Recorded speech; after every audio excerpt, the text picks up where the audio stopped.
Quelle est la démo de la suite arithmético-géométrique la forme explicite, c'est ce qu'on va voir ici. Donc, pour rappel, on a une suite arithmético-géométrique lorsqu'il existe un réel A différent de 1 et un réel B différent de 0 avec A et B indépendants de n, tel qu'on a ça.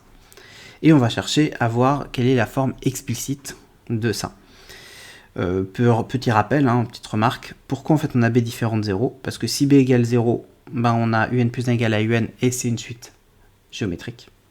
Si on a A égale 1, on se retrouve avec un plus 1 égale un plus B, donc on a une suite arithmétique. Donc pour qu'elle soit arithmético-géométrique, il faut que A soit différent de 1 et B soit différent de 0.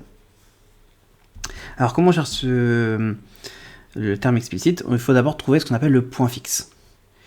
Alors sur le point fixe, on se dit mais comment ça fait qu'on soit sûr qu'il existe? Le point fixe c'est quoi? C'est quand en fait j'ai C qui vaut AC plus B, c'est-à-dire que en fait je prends la même valeur, UN ne bouge plus. Donc en fait, si U0 en fait, vaut C et que j'ai ça, en fait UN est une suite constante. Et il existe pourquoi? Parce qu'en fait A différent de 1. Et je vais te montrer. En fait, j'ai C qui vaut AC plus B. Donc si on cherche à voir combien vaut le point fixe, donc je mets tous les C du même côté. Donc C moins AC égale B. Je factorise par C. Donc ça fait 1 moins A facteur de C égale B. Et comme j'ai un moins A qui est différent de 0, j'ai le droit de diviser par 1 moins A, sinon j'aurais pas le droit de diviser.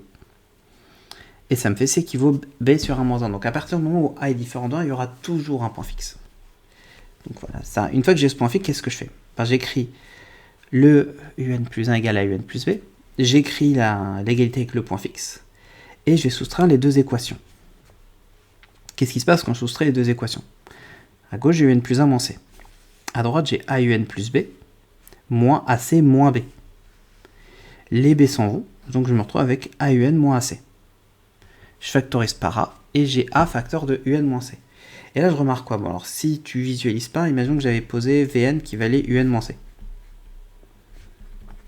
Donc, c'est-à-dire que UN plus 1 moins C, en fait, c'est Vn plus 1. Et A fois UN moins C, c'est A fois Vn. Donc, la suite Vn est une suite géométrique. Mais j'ai pas besoin de les passer par une suite Vn, pas besoin de rajouter une notation, c'est galère. Tu peux, alors au début c'est un peu dur, mais tu peux mettre directement UN moins C, entre parenthèses c'est n appartient à grand N, c'est une suite géométrique de raison A, et de premier terme U0 moins C. Il me reste à calculer, donc déjà je peux dire que comme j'ai ça, la suite géométrique, on est d'accord, Vn, il s'écrit A puissance n fois V0. Donc ici, ça veut dire que UN-C, il vaut A puissance n fois le V0, donc c'est-à-dire le premier terme U0 moins C. C'est-à-dire donc UN égale A puissance n fois U0 moins C plus C. Et là, j'ai le terme explicite. Pourquoi? Parce que C, on a dit qu'il valait B sur 1 moins A. Donc ici, je remplace tous les C par B sur 1 moins A. Et je me retrouve avec la forme explicite d'une suite arithmético-géométrique. UN est égal à A puissance n facteur de U0 moins B sur 1 moins A plus B sur 1 moins A. Voilà.